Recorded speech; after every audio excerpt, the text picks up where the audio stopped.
everyone, my name is Sheila and today we are gonna read Judy Blume, otherwise known as Sheila the Great, starting at chapter 6 and then reading at chapter 7 for today. Now, already for read this one book with a lot of stories. Now here we go. Now first we should read Judy Blume, otherwise known as Sheila the Great, starting in chapter 6. That night, after supper, the doorbell rang. "I'll get it," I hollered, running to see who it was. It was Mouse. "Hi," she said. "Come on out." I opened the screen door and stepped outside onto the front porch. "How was your swimming lesson?" she asked. "It was fine," I said. "I used to do a lot of swimming when I was a little kid, but..." Mouse didn't let me finish. "But where you come from, nobody ever goes swimming, right?" "Kind of," I said. "If a person doesn't know how to do something, a person should just admit it, don't you think?" Mouse said. "Oh, sure," I told her. "If there's something I couldn't do, I'd be the first to admit it." "Me too," Mouse said. "Like, for instance, I can't turn cartwheels. I tried, but I just can't get my legs up straight. Now, what can't you do?" "Oh, I can't turn cartwheels either. Unless I don't think I can. I never even tried." "Try now," Mouse said. "Now? What for?" "Just to see if you can or you can't." "I can't. I'm sure I can't."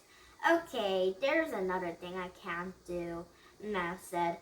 "I can't do a backward flip into the pool." Neither can I told her. "Because you can't swim, right?" "Well, I don't swim much and I don't dive at all." "You mean you can't?" "That's right," I said. "I can't dive at all." Mouse smiled. "I brought you something." "You did?" "Yes." She reached into her pocket and held up the green yo-yo. She handed it to me. "It's a genuine Duncan Imperial. It's best there is." "Thanks." I turned it over and read it was that I haven't had a yo-yo in ages. "Since you are about 2, right?" "That's right." "Tell you what," Mouse said. Since you don't remember much working it, how about it be if I taught you the tricks?" "Well, I really don't need lessons because I probably remember how to do all my old tricks as soon as I practice a little. But if you want me to show me your way, I wouldn't mind." "Good," Mouse said. "We'll start tomorrow. I've got to go home now. My mother doesn't like me walking around in the dark." Mouse turned and started down to the front walk. I was already planning how I'd be able to tell the kids in the city that my own private yo-yo teacher was none of the junior champion of the Terrytown herself.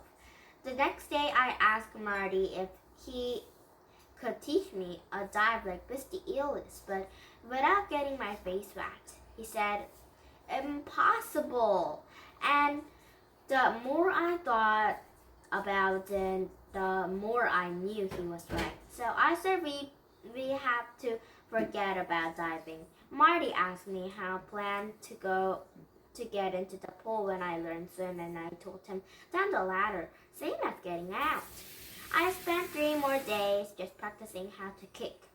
Then Marty decided it was time to learn how to do with my arms. He held me a water and told me to move back and forth. I was scared. I held on to Marty with one arm and only moved the other. He says that was okay. There were plenty of time, 2 months if necessary, because my mother told him not to rush me. She didn't want me to get more afraid than I already was. And she said she would pay for lessons all summer if she had to, because she had a feeling that 15 lessons aren't going to be enough. but I better know how to swim by then or she'd want her money back. And Marty had promised her I would. He really needs the money for the college. He told me like I shouldn't let him down. So I said, okay. I tried letting go of him. He kept his hand under me so I wouldn't get scared and stop trying. But whenever I used my arms, I forgot about my legs. And when I remember, I just start kicking. I forgot about my using arms. What? And when I remember and started to kick, I forgot about using my arms. I think Marty almost gave up on me today. After my lesson, I joined Mouse and some of the other kids. The thing I hated most was when one of the kids dunked another. The only way to avoid that is to stay out of the water, which is what I do. Now says everyone knows that I'm a beginner and no one would dunk me, but I'm not sure. Libby has a crush on the lifeguard named Fiddle. He was very hairy legs. Libby says he's just the most